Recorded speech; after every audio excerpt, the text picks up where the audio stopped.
Another common business planning mistake and a general mistake when people start their business is trying to be all things to all people, because a lot of people will ask, well, I'd use it if it had this, or I'm looking for this, or I'd love if it did this. But you have to identify who are going to be the people who would love your product the way you're conceptualizing it. If there is indeed such a group, you have to find that group. This is your tribe, and these are the people who are going to be your initial first adopters and who are going to recommend it and who are going to give you the initial good reviews or whatever you need and fuel that growth. These are going to be your super users.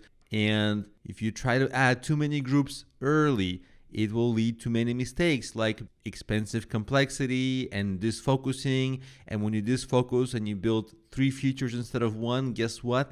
Each feature gets only a third of the quality. So less is more in the beginning. And when I say expensive complexity, expensive means in time and money if you're hiring people. And if you take too long to launch, you might never launch. That's also sometimes a risk.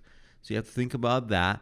And one thing I'll say is it's mentally difficult to cut potential clients. It's really hard to say, I'm not focusing on certain groups in the beginning. I know I used to have that problem when I was first starting out. I really had a hard time cutting groups and only focusing on a narrower set of people. For me, that was really hard. But you don't have to let go of your big vision. You can get to it later. You can satisfy all the groups later. You just have to grow into it. It just can't be right away. In the beginning, you need to have small wins early and build that momentum. And that's why you need to find your group who will love what you're doing. Not like, but love what you're doing. The perfect group. That's a challenge for you. So less, but quality is more in the beginning.